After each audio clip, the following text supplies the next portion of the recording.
You may see in your programs that what I'm going to be doing is leading an invocation. Just a quick word, an invocation doesn't ask God to be present. What it really does is recognize that God is already present, and it's our job to recognize that presence. So let's join our hearts with God right now. Dear God, whose power is love, you are the one who has brought us to this place. It's been a long journey, touching the lives of thousands. You are the one who has taught us that knowing where we have come from helps us understand better who we are today and who we should be tomorrow, because you are the one who was and is and ever will be. We pray that as we take these new steps in our journey, we will listen for your voice, a voice that calls us to genuine and responsible compassion and genuine and responsible action, seeking to realize your new possibilities for creativity and beauty, for insight and understanding, for justice for all peoples, and for community. May we be responsible stewards of the gifts you have given us so that we might empower our students to be responsible stewards and citizens of your world. In your holy name we pray. Amen.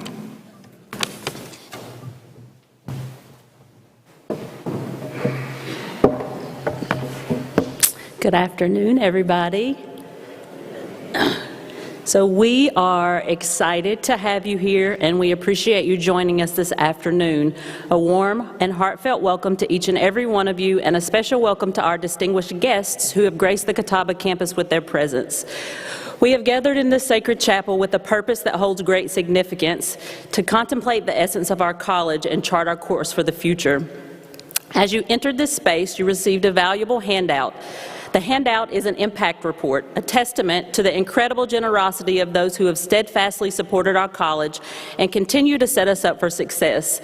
It illuminates remarkable contributions, focusing on the amazing progress we've made in the past 2 years. Today, you will have the privilege of hearing from members of the Catawba family who will share their aspirations for our beloved institution. The chapel will resonate with music, and you will have the honor of listening to an address from our esteemed President Nelson. We are genuinely delighted that you have chosen to spend this hour with us, and we sincerely hope that it will be an hour of inspiration and meaning to you. As we conclude the proceedings here, we cordially invite you to join us for a reception in the Coyer Lynn Black Library, located to the right as you exit the chapel's front doors. Now, without further ado, let us embark on this journey by gaining insights from members of our community, beginning with the Chair of the Board of Trustees, Mr. Bob Arnold. Thank you for your presence and your commitment to Catawba's bright future.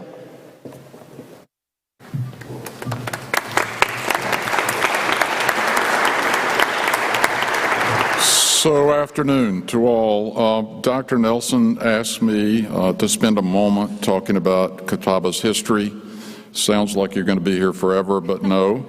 And my view on the future of Catawba. So he then twisted it just a little bit and said, not the history of Catawba, but the history from your perspective and your family's perspective. So here we go. I would start recently and work backwards. In 1994, daughter Kimberly, and along with her future husband, graduated just down the way a little bit, and President Fred Coyer gave me the opportunity to present my daughter with her diploma, and that was, in my mind, a bit historic. Later, she was married to her husband, Jonathan, right there. Just earlier this week, the golf team, Luke Nelson, asked me if in these moments, am I nervous? And Luke, if you're here, you'll remember I said no, but that day when she was married, I was a nervous wreck. So there you go, Luke, I didn't tell you everything. In 1971, I graduated from Catawba College, as did my wife, Susan, again across the way. And on that day, my grandfather, Banks Peeler, handed us our diploma. And that's memorable to me, and therefore, at least to me, it's historic. In 1946, my mother graduated from Catawba College. My father was delayed just a little bit, something called World War II, so he didn't come along for another year or so. Then in 1919, Banks and Agnes Peeler, my grandparents on mom's side, graduated from Catawba College. And if you graduated in 1919, you spent 2 years in Newton. And over the summer, after your sophomore year, you moved to Salisbury. And so they did. In about 1890, here's where the family story gets just a little flaky. My great-grandfather, again on my mother's side, attended Claremont Institute. And so I cheat just a little bit here, and I call Claremont Catawba because it later became that. So allow me to be creative in my description today of the generations of our family. And that's the end of that, by the way. But to the football team, I know your coach is here. I hope you're here too. I want to tell you a quick story. So back to grandfather Banks and grandmother Agnes. Thanksgiving Day was a really big day at their house. Agnes was the queen of the kitchen. You didn't enter it without the kitchen. You didn't enter without an invitation. Grandfather Banks was a minister, and he just took it to the next level and tried to rush my grandmother every single Thanksgiving Day. So here we come for the football players. The reason he took his life in hand rushing Agnes was that there was always a 2 o'clock football game, and it was always with Lenore Ryan. And he and I were going to go to that football game, and Agnes didn't like to be rushed. You can kind of take it from there. So those connections, at least in my mind, speak to the values of Catawba College. Why in the world would 5 generations of our family, and by the way, I've left out uncles and aunts, just not to keep you forever. I think it's values that attracted all of us to this place. So then, on to the future for just a moment. What is my perspective of the future of Catawba College? And I think that, at least for modern times, starts with the presidential search 4 years ago, and 23 members of that committee out there. I see a couple of eyes. We just changed it a little bit. Catawba College had rarely used a search firm to choose the president, and when they did, more often than not, they chose a regional search firm. We decided to go before the board and ask for a lot of money and choose a national search firm because we wanted the best of the best to come to Catawba College and lead us. Maria is there, and I'm looking at her. I think we did a fairly good job. You can ask her for her opinion. So I think our future begins with our president. Then, shortly after that, through gifts, we found ourselves without any debt. Very rarely can people say that. Today, we have a $321 million or so endowment. We have a strategic plan that takes us for years to come. So the answer to Dr. Nelson's question, according to me, is Catawba College's future is just unlimited, completely unlimited. So it's not forever, though. So to the students, last thought, just to the students, there's going to be a day when Dr. Nelson isn't here and these board members are not going to be here and I'm not going to be here, and someone is going to have to help the staff and the faculty lead this institution. So here's the question for you students. I know some of you are thinking about a ball game Saturday. Others are thinking about what you want to be when you graduate. Think about who you want to be in 10 years. Think about who you want to be in 15 years. Because the answer to Dr. Nelson's question about the future is really in your hands.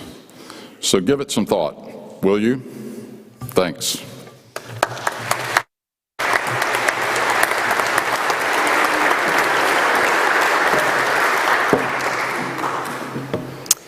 So, quo vadis, right? How many people had to Google what that word meant? Right? So, I'm a teacher by trade, and that means, for those of you that haven't had the chance to Google it because you've been busy, stems from the Latin origin and essentially means, where are you going? So we stand at a threshold of our college's future. Our collective hopes burn bright with visions that extend beyond the horizon. We look forward to a tomorrow where our institution stands as a beacon of scholarship with character for culture and service. These words encapsulate our core values, values that will guide us as we navigate the path ahead. The irony of this particular point in time is that we're here together today.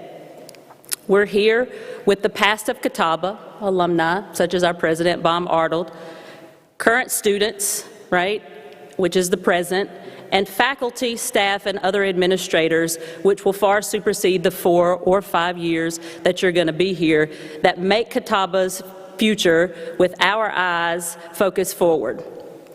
During the week of homecoming, nonetheless, a welcoming time, a time of celebration, and a time to reflect on the experiences, investment, and future trajectories of the college. In having the honor of sitting in this position and being entrusted with providing leadership surrounding educational programs on campus, I envision a future where commitment to scholarship transcends traditional boundaries, inspiring intellectual curiosity and academic excellence in our students.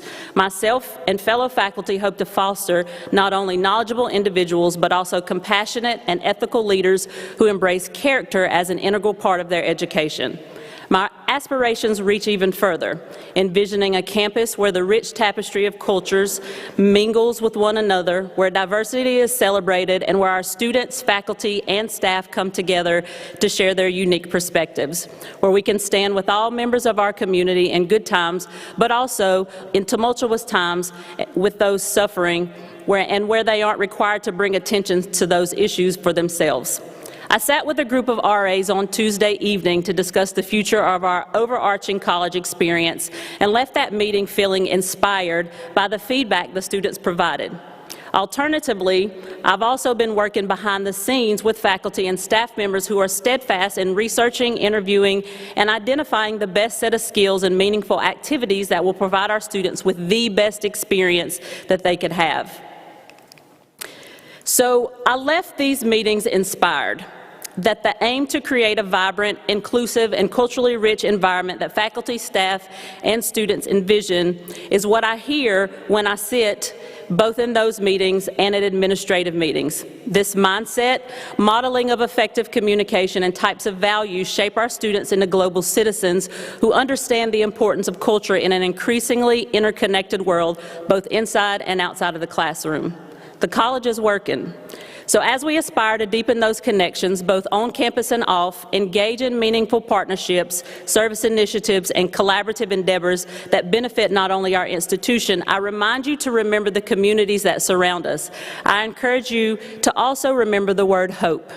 Hope is a powerful force, and we have chosen, are choosing, and will continue to choose to harness it as a means to move forward. The challenges we are faced with are really opportunities in disguise, and we intend to meet them with enthusiasm, innovation, and a strong sense of purpose. The journey may have its share of obstacles, but with determination and a united front, we are well equipped to overcome them. I see the future for our college as a canvas, one that is awaiting the vibrant strokes of our collective efforts. Together, with scholarship, with character, for culture, and service as our guiding star, we will paint a future that is both inspiring and impactful. Our voyage begins now, and the path forward is filled with promise and potential. So let us set sail into this future with hearts full of hope and a steadfast commitment to creating a brighter tomorrow. Thank you.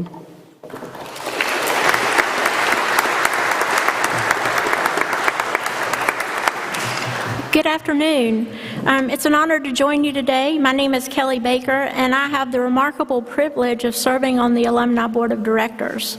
I was asked to share my perspective as an alumni regarding my aspirations for the college. First, I have to tell you, I wasn't a traditional student, but I can also assure you I was a very traditional parent when my son graduated. My husband's also an alumni, and so it isn't just hyperbole when I say Catawba's had a profound impact on my family. Although each of us has different perspectives on the vision for Catawba's future, I dare say that there's a common thread that binds our differences. And I believe that common thread is the people and relationships that shape our experiences here. At some point, every student has felt the excitement of receiving a hard-earned grade or our team winning the game, and they felt the dread and anxiety as due dates for projects and papers draw close. Those shared experiences bring us together regardless of age, regardless of year of graduation. I've seen these relationships continue long after graduation, and I've seen new ones formed as the alumni circle continues to grow. We make friends that help us navigate the excitement and anxiety of being a student, being a member of the alumni board, or being a member of the board of trustees. And those relationships are what drive alumni to be passionate about Catawba and its future. My hope and aspiration for Catawba is that these relationships continue, and as we move forward, that students and alumni will connect in meaningful ways. My hope is for Catawba to continue to be a place where every student with a desire to learn has the opportunity to pursue their own aspirations, regardless of their circumstances. Having been a non-traditional student, there were times when I felt a little outside. Yet Catawba created an inclusive campus, and it's that care and intentionality that fuels my love for the school, and it's what will carry forward as all students are welcomed into the Catawba family. As Dr. Nelson has mentioned before, and he may be saying again today, Catawba cares deeply about what graduates do, but more importantly, they care about the kind of people that they are. My hope is that engagement at the Lilly Center continues to grow as faculty and staff work to help students realize not just who they want to be, but who they're meant to be. Catawba has a long list of successful graduates. There are professional athletes, business leaders, musicians, actors, lawyers, and a governor. It's obvious that Catawba prepares students for success, but it's the work that's done to help students realize their value as a person and their impact and role on the greater good that's the true measure of that success. I'm not saying numbers aren't important, because we know they are. But Catawba has never looked at students merely as numbers. They see students as difference makers, community leaders, and as people whose contributions will ultimately make our community and our world a better place. So as I reflected on my aspirations for Catawba and the idea of relationships, I was reminded of a quote from Marcus Aurelius: "Accept the things to which fate binds you, and love the people with whom fate brings you together, but do so with all your heart." We have been bound by fate to Catawba, and may our love for this institution and love for each other expand exponentially, and may its impact forever be far-reaching.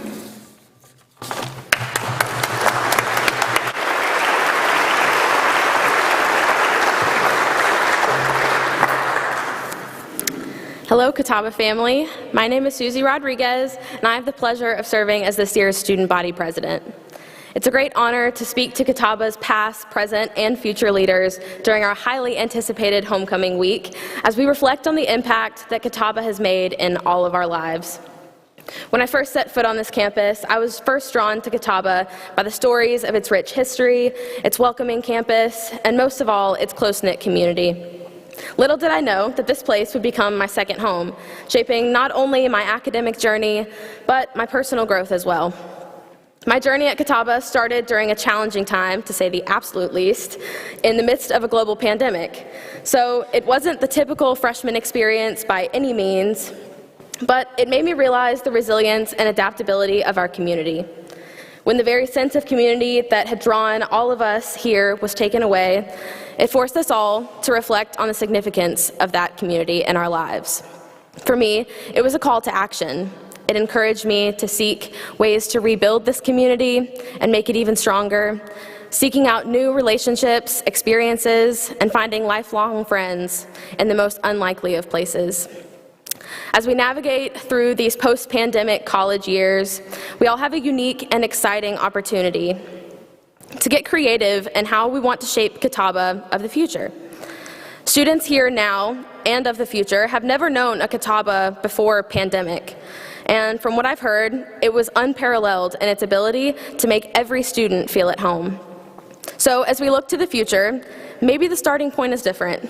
And the work that so many years and so many people have put into building a prideful and community-driven Catawba have temporarily faltered. But our mission of connecting students and leaning in to the goals of this college have not changed. In building the Catawba of the future, my hope is this. I hope that every student who steps foot onto our campus feel empowered to be a force for positive change. Our college's success is not measured in grades and degrees, but by the well-being and happiness of its students. While our faculty and staff provide invaluable mentorships and support, we as students need to take the lead in creating a community we are proud to be a part of. Building a better Catawba for tomorrow starts with improving the Catawba we see and experience each and every day. It means students taking an active interest in shaping our community and saying, I have an idea. I think this is important, and I know how to make it better. This level of involvement fuels our enthusiasm for Catawba's future and makes us feel responsible for the success we all want to see. To create a campus that is all-encompassing of our needs and desires, we as students at Catawba must pull up a seat at every table where decisions are being made. We must equip students with the tools to advocate for their ideas and concerns and work together to make Catawba not just the school, but a thriving, inclusive, and supportive home for all. In doing so, we not only make Catawba a better place, but we instill a sense of confidence in students that they use to create community wherever our feet may fall. I want to thank you all so much for being here, and I really can't wait to see what's in store for the future of Catawba. Thank you all very, very much.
Thank you, Justin. Chopin, whose music Justin just played, was a Polish musician, composer, virtuoso pianist, who I find, interestingly, was a contemporary of our college's founders. Chopin died in 1849 within the span of months that our college was being conceived. So today, we enjoy more than one good thing that has endured since the mid-1800s. A lovely piece of music played so well, and this college of our own. So thank you for being here, board, faculty, staff, students, friends of the college. And I especially have to say, students, thank you. It means a lot that you're here. There aren't many places where you announce the president speaking for something like this and students show up. It means a lot. I mean that sincerely. Thank you. So this is named and addressed. I think I was probably responsible for this, but let me sort of shift that. Can we just talk for a bit? Not to be in a rush. I promise we'll get you out to the reception and everything, but and sure, the bells may ring and sound the hour, but can we just talk for a bit? I want you to think about this. Let's just take some time together for a while here. As students enter college, a question at the forefront of their minds is, what do I want to do? So when I greet prospective students here at Catawba, I've developed a habit of letting them in on something. And Kelly's already alluded to it, that at Catawba College, we care very much about what you'll do, but we care even more about who you will be. We really do want our graduates to make a good living, but even more, we want every one of you to live a good life. And these students will tell you, you can quiz them. I like to tell them as they enter the college that my hopes for them are that they'll have the time of their life. And you may think about that one way, but you should ask them what I mean by that. That this is their time, as Susie has said. It is their time. That's why we're here. And our hope is that every student at Catawba will have the time of their life. So, quo vadis Catawba? As Dr. Sainer tutored us, that's the Latin way of asking, where are we going, Catawba? Where are we headed? So we've been in a planning process over the past year, actually more than a year. We've lifted our eyes toward a 10-year horizon, and we've considered what we want our future to be. That plan has been before the board, and they will vote on that tomorrow. You'll see a dashboard and all the things online, and you can look at all the elements of it. And during the process, we have continually returned to the strong sense that where we are headed must be grounded in who we've always been. So there's an accompanying question here. Who are we, Catawba College? And who will we be? Not just seem, but who will we be? So just as I have asked students, every one of these students that are here, what they want to do in light of who they are and who they're going to be, we are doing the same as an institution. We are asking ourselves as a people who make up the learning community called Catawba College, where are we going in light of who we are and who we will be? We've been imagining quite a lot over the past year. Those who know me know I put a lot of stock in imagination. And so, by the way, did a fellow named Albert Einstein. You've probably heard of him. And in Einstein's late 20s, he had a hunch about something that we know as the theory of general relativity. He had hunches about other things as well, also a special theory of relativity and other things. He had hunches. So he introduced the idea of general relativity in 1907, and then by 1915 he had fully fleshed out his theory. And were his theory correct, then there would be a solar eclipse on May 29th of 1919. For those of you who want theories that are testable, there's one for you. So other scientists had then engaged with his theory, and in May of 2019, they had their eyes on the sky. Would there be an eclipse, or would there not? In some sense, the future of science hung on that question. And of course, you know how that story ends. There was an eclipse on that day in May of 1919, and Einstein's theory was validated. And Einstein, reflecting back on that day in an interview with the Saturday Evening Post writer in 2029, 10 years later, made a comment. So get this, he has this theory, and it's, banking on this eclipse happening on a certain day in 1919, and it happens. And 10 years later, this writer asks him about it, like what it meant to him, and he said, "I was not surprised when the eclipse confirmed my intuition." Well, this got the interviewer's attention, and the interviewer asked, "Then you trust more to your imagination than to knowledge?" And Einstein, the scientist who I must note was also a violinist, apparently a fairly good one, but the scientist Einstein replied, "I am enough of the artist to draw freely upon my imagination. Imagination is more important than knowledge. Knowledge is limited. Imagination encircles the world." Our work at Catawba is in significant part an exercise of our imagination. Imagination not in the sense of just dreaming or merely wishing, but in the sense of creatively and thoughtfully working, putting things together in new ways, and testing the ideas and the intuitions against reality. It is the act of seeing together and forming a collective image in our minds of the very real possibilities of this college of our own. Now that phrase, a college of our own, which you will see when you look at the strategic plan blueprint, that's the name of it, a college of our own, it harkens back to the founders of Catawba College, those folks that were imagining this college back when Chopin was alive.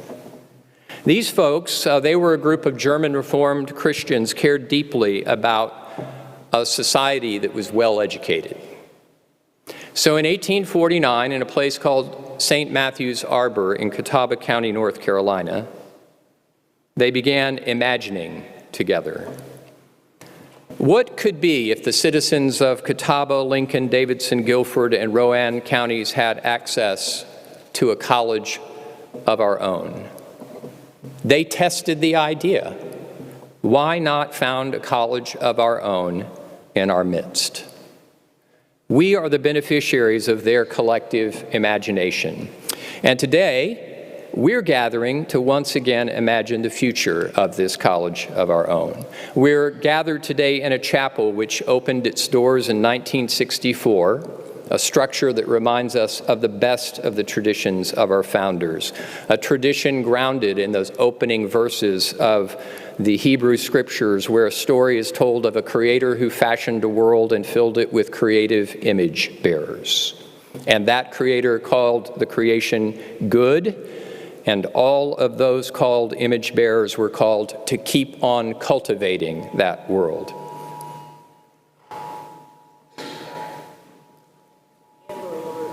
An Amber Alert. Thank you, Jim. All of those image bearers called to cultivate this world, to imagine what good we can bring out of what's been entrusted to us.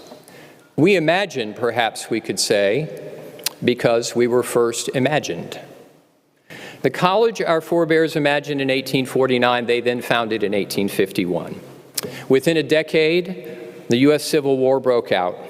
You can't imagine everything that will come your way, right? Knowledge is limited. and especially knowledge of the future. But the idea of the college survived the years of that struggle, and by 1890, Mr. Arnold, Catawba College had opened its doors to women to study alongside men for their baccalaureate degrees. I think your history's okay. Times weren't easy, though. There were lots of struggles, and in 1920, some believed that Catawba College should simply close. That's how difficult the struggles were. But later that year, the college received a gift of $200,000. In today's terms, that would be a bit over $3 million. And in the early 1920s, word came of a remarkable opportunity. A building was available, one that was suitable for both student housing and for classrooms, sitting on a number of acres of land in a place called Salisbury, North Carolina. The acquisition of what we know as our iconic Hedrick Administration Building, aided by gifts from the citizens of Salisbury and Spencer and a fellow named J.T. Hedrick, changed the course of this college for a century. We very literally sit here today in this city on this land because a little more than a century ago, the college was the beneficiary of transformative gifts from 1920 to 1923. So college officials agreed to move from Newton to Salisbury. The new campus opened here in 1925, and in the century since, buildings have been built and faculty and staff have grown, and the college was integrated in the 60s. And our students and alumni continue to imagine what we'd like our world to look like. And we work, and we study, and we practice it here on the campus, and then go out to make it happen. So times haven't always been easy, but here we sit in the 2020s. And word came of another remarkable gift. In September 2021, we learned that Catawba College would receive a gift of $200 million for the college's endowment. A previous gift of $18 million had already relieved the college of all of its debt, and with a subsequent gift of $42 million in 2022, this college of our own now boasts the third largest endowment per student of all independent colleges and universities in the state of North Carolina. We are here today because others before us imagined what could be. And so many across the generations, trustees, staff, faculty, students, alumni, donors, friends, have carried that good work forward. And I have a hunch, my own hunch here, and I'm no Einstein, but I have hunches too. And I have a hunch that all of this is more than those people ever could have imagined. They didn't see all of this in St. Matthew's Arbor in 1849. They couldn't. Quo vadis, Catawba? To whom much is given, much is required. So here's a question. What good can we bring into the world with what has been entrusted to us?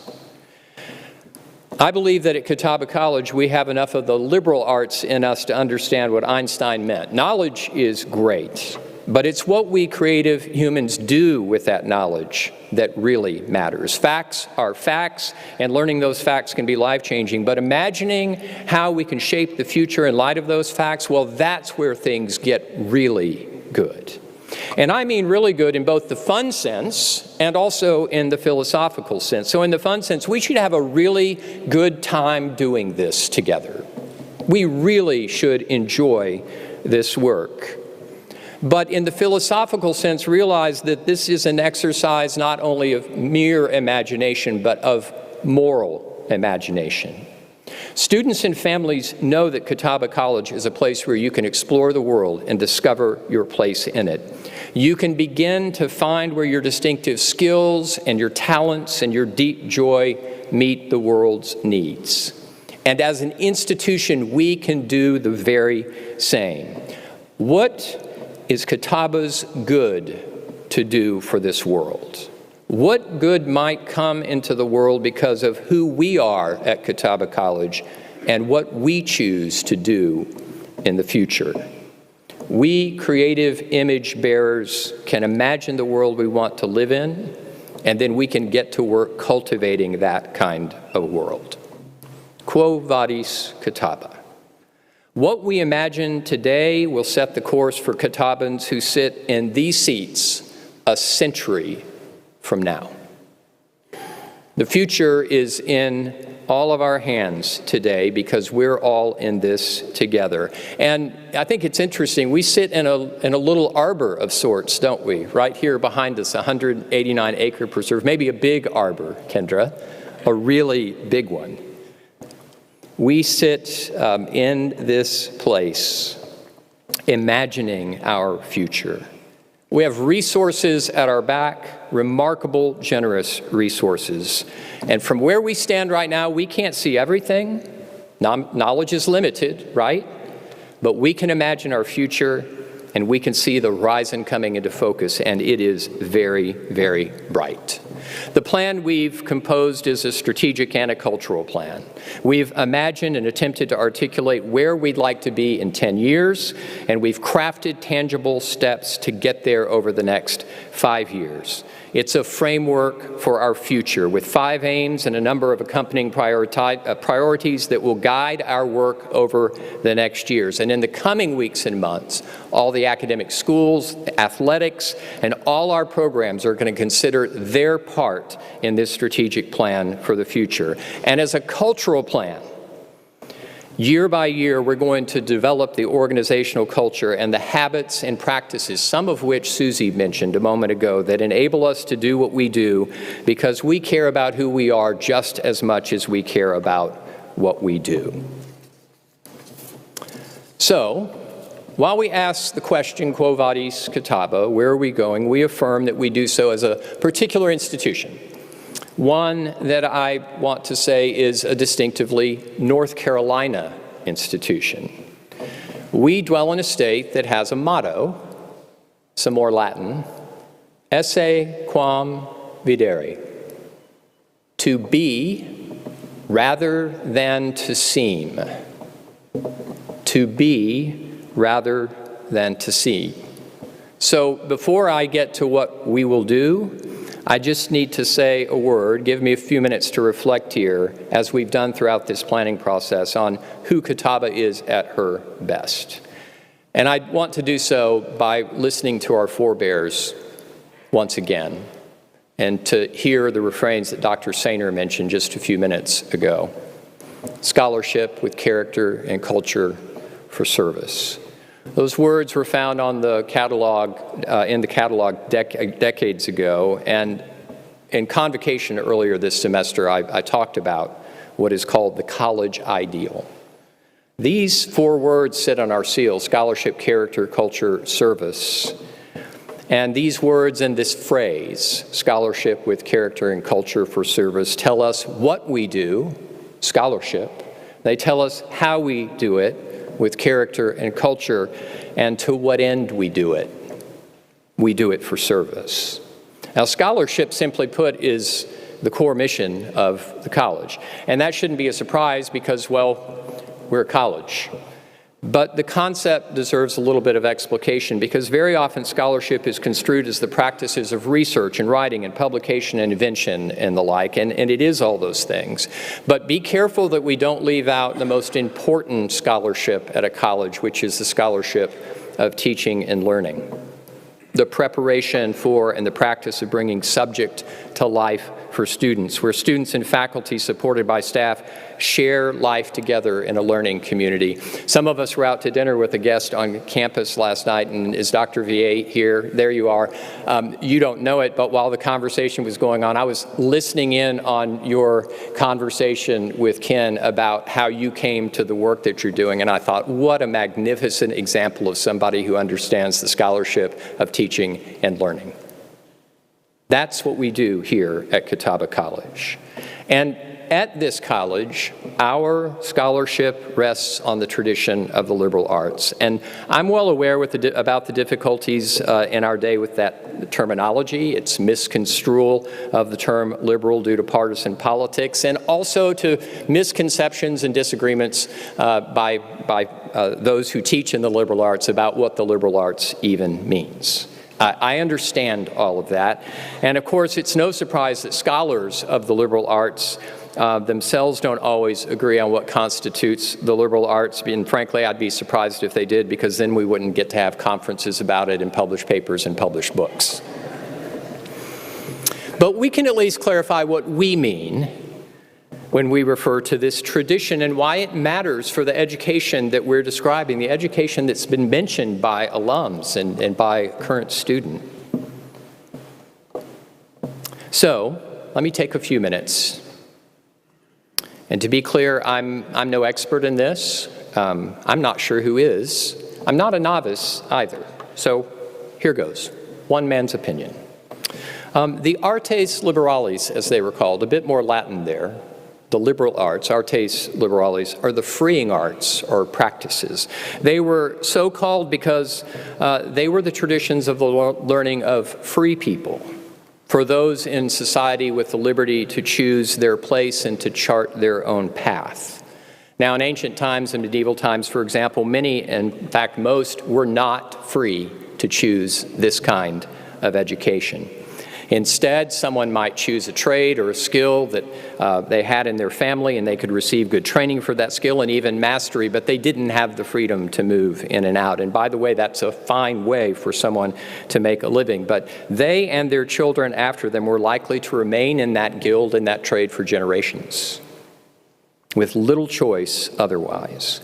Now, in our society, ideally, with democracy and freedom, the liberal arts remains the highest form of education, that which enables students to learn not a single skill, but the skill of learning itself.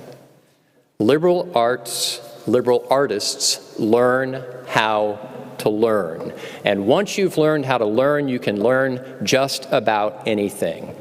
You're free to dive ever more deeply into a single field or to move in and among fields, making new connections and opening new opportunities for explorations. The choice, the point is yours.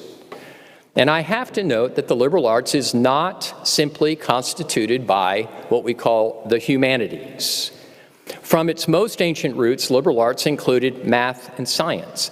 And it also is not the case that practical disciplines are wholly distinct from the liberal arts. Now, work with me here. The term artes, that we translate arts, actually refers to practices and skills. That's what the word means. So when we have the Brady Author Symposium this spring, we all know that's a liberal arts thing, right? But think about this. The Graham Genomics Lab, that's liberal artsy, right? It does all the things I just described. The work of our Center for the Environment, that's a liberal arts kind of place. It brings everything together, and you can go deep and you can go broad and you make connections and you're innovative. Think about this. A business school can be a liberal arts place, especially when there you aspire to imagine how commerce can serve the best ideas of our time rather than the base instincts of greed. Likewise with the performing arts, when they guide students to grapple with some of life's deepest questions. And Jim, the health sciences, Dean Hand, the health sciences, when they seek to put in the practice the best of our medical knowledge. And the art of education is about bringing these ideas to life for the next generation of students. The liberal arts encompass the theoretical and the practical, as well as the generalist and the specialist approaches to learning. Liberal arts can aspire to both breadth and depth of knowledge. And liberal artists not only learn the grammar, that is the most basic content of the subject matter they study, they do so while cultivating curiosity and creativity and imagination. It's in that kind of context where discovery and innovation blossom and thrive. I also just want to note that the liberal arts is as focused on the student as much or more as it is the acquisition of knowledge. The liberal arts recognizes that a student must be formed as well as informed, that virtue is required for learning. And we all know this, that a good student has to be inquisitive and disciplined and tenacious and so on, but where do we learn those skills?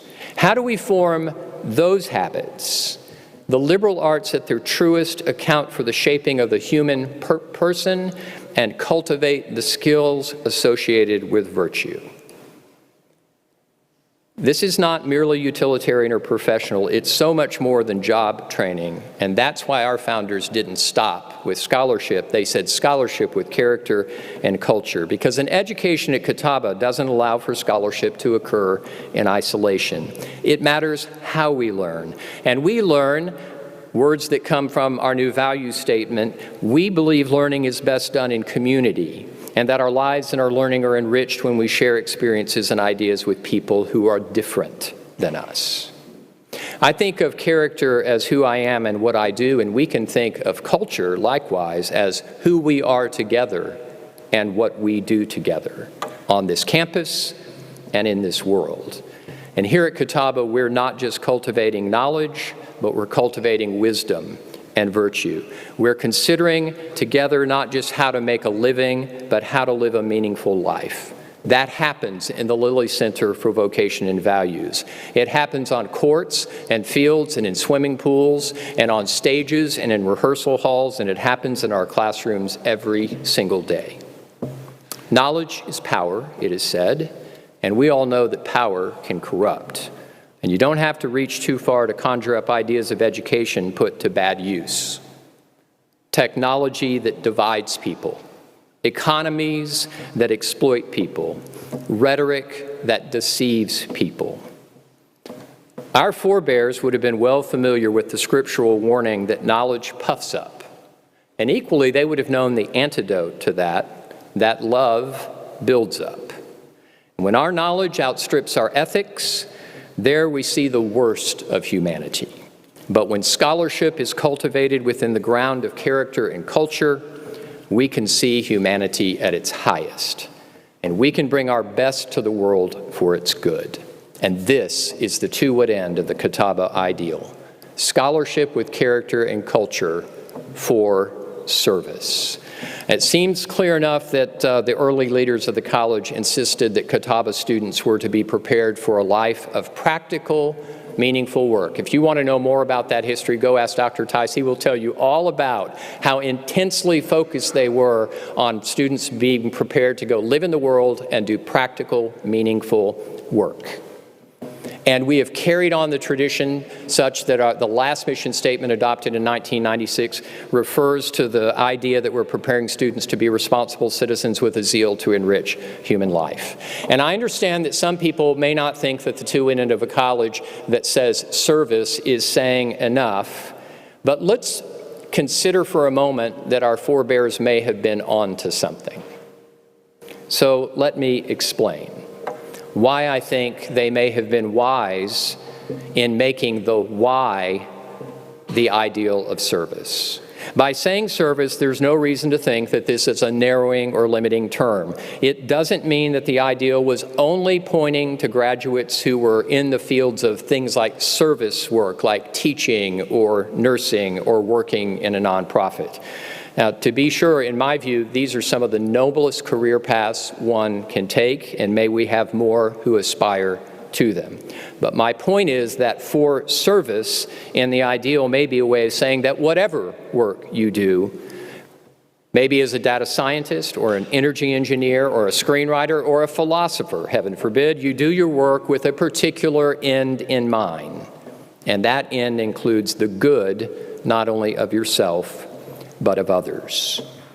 In this sense, we will do well to help our students think wisely about the complexities of economies, that as societies we organize ourselves and specialize our labor and trade with money, not ultimately to exchange and amass goods, but to multiply good. What a difference one letter makes. And I just have to note that it is likely that students of the liberal arts are the most likely to draw the meaning out of what I just said. Recall again those who gave us this ideal, going back more than a century. And boy, how I wish we could time travel and talk to them face to face. I don't believe we can do that. These were people working from a particular tradition, one in which they had a text. Greater love has no one than this, than to lay down one's life for a friend. That's an extraordinary proposition, isn't it? And most often we associate that thought with sacrifice, to die for another. But that's the extraordinary case. The ordinary case, the way most of us will have opportunity to express such greater love, is by how we choose to lay down our lives in service to one another.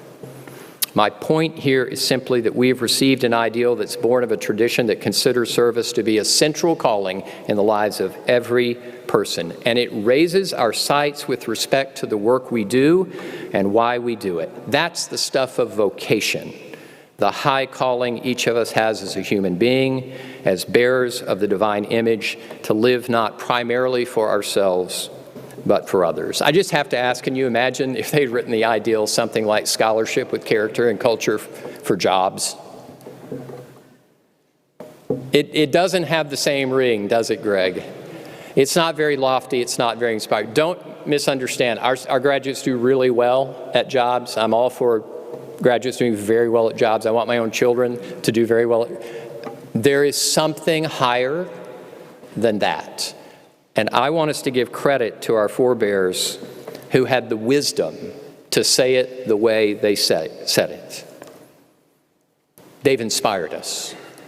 So, speaking of aspiring,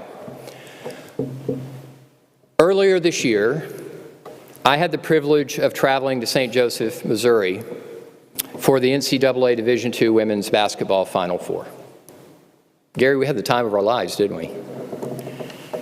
You all know about our women's team's historic run in the tournament. And I have to say, I said it at a public event the other day, I just want to remind everyone that in 2023, the college basketball team in North Carolina, with all of its great teams, the last team playing in NCAA tournament, Division I, II, or III, was your Catawba College women's basketball team. Yeah.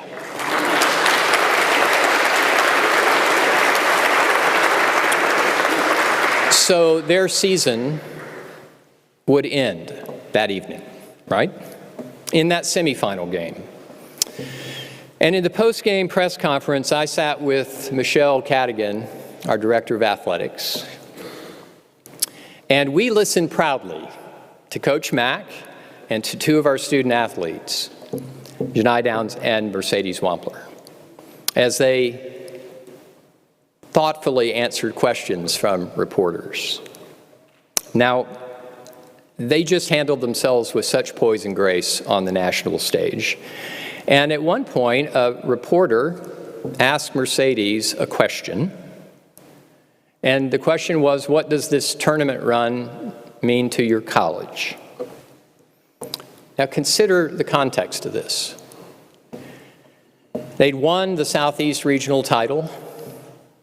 They'd gone to the Elite Eight, they won their first game, they made it to the Final Four.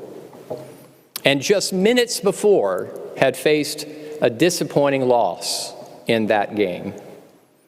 And now here they are in a press conference, and a reporter asks Mercedes, what does this mean for your college? And Mercedes, with light in her eyes, said, it can be done. And it can be done at Catawba. I'm holding a ring. You can even see it, it's a big ring. I borrowed this from Michelle. It's the championship ring that those young women and the team received. And you have to know that it can be done is inscribed on the inside of this ring. So I'm going to set that there. Michelle, I will give it back, I promise. But I want you to have that in mind. It can be done. And it can be done at Catawba. Quo vadis, Catawba? What do we imagine we can do together? Imagine a reinvigorated student experience on a wholly revitalized campus. including a significant investment in residence halls, learning and performing spaces, and athletic facilities, providing our students with the very best spaces in which to live and learn for the next generation. This won't happen overnight or even in just a few years. It's a really big task, but it can be done, and it can be done at Catawba.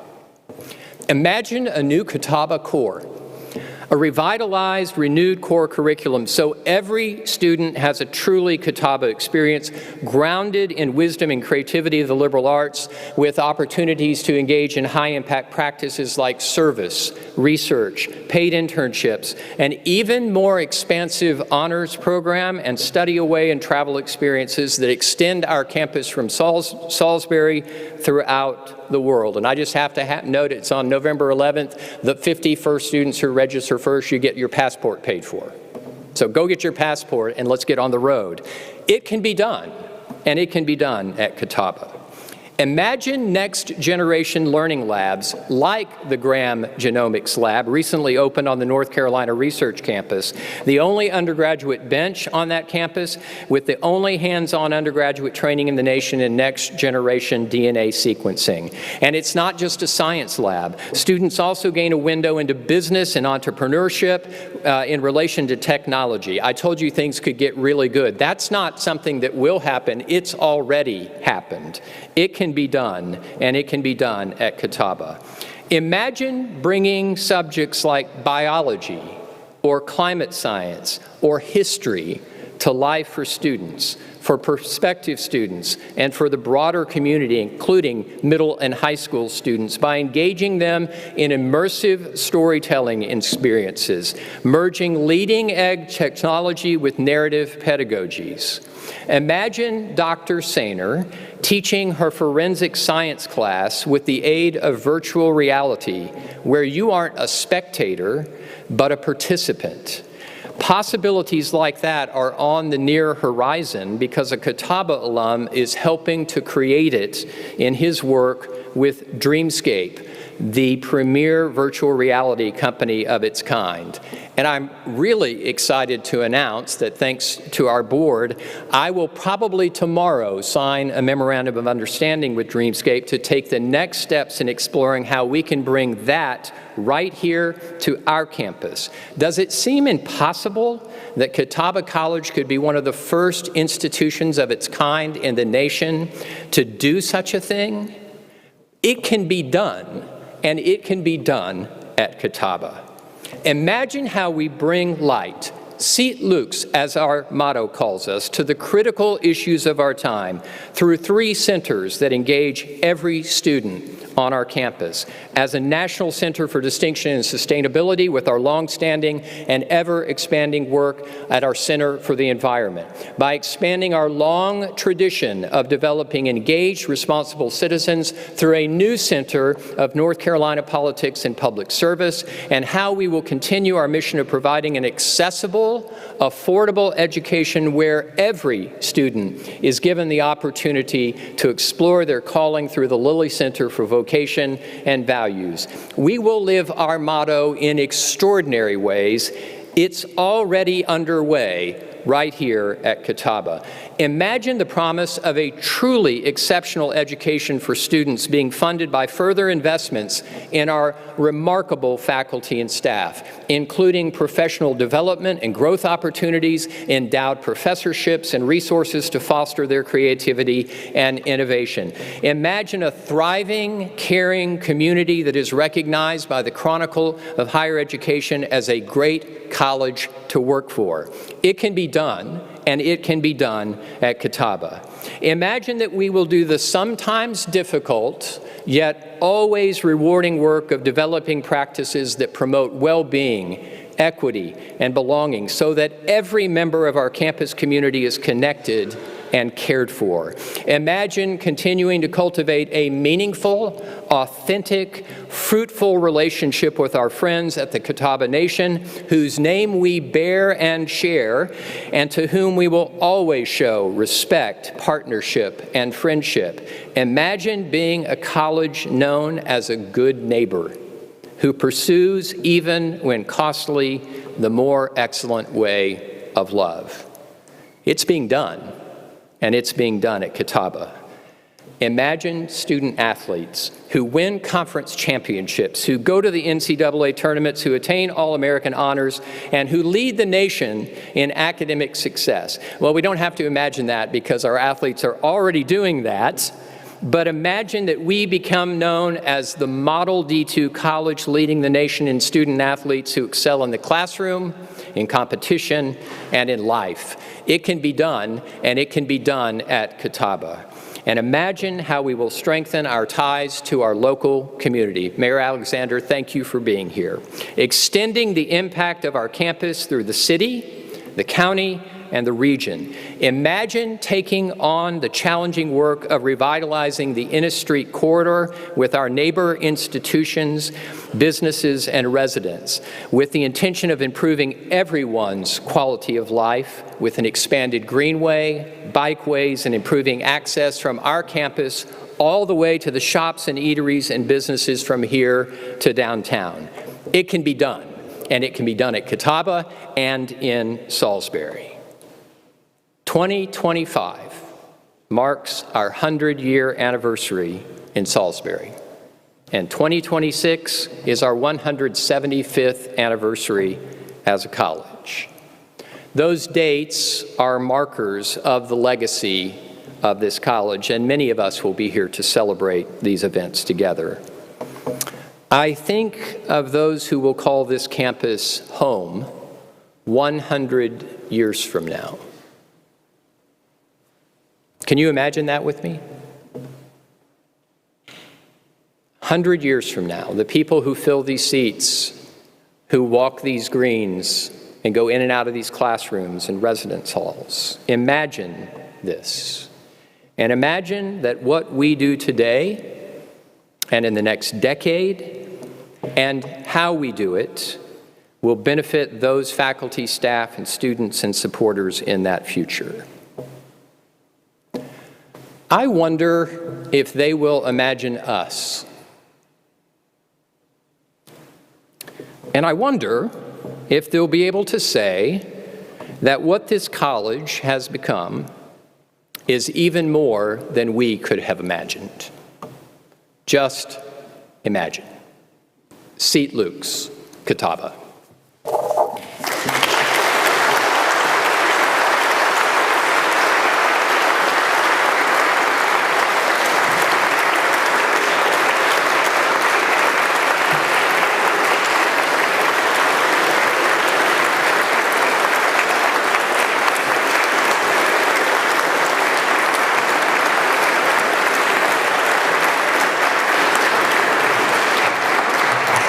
Friends gathered here today, let us hear this blessing as we go forward from this place, to continue to reflect and dream and do for Catawba. So let us pray.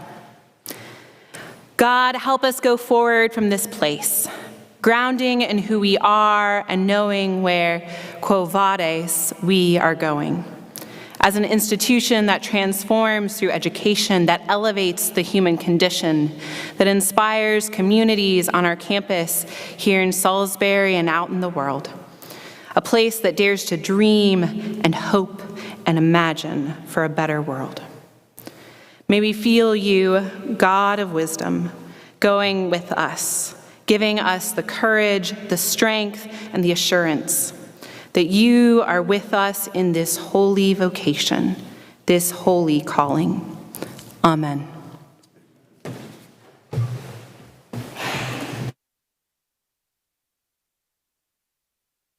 You may go in peace.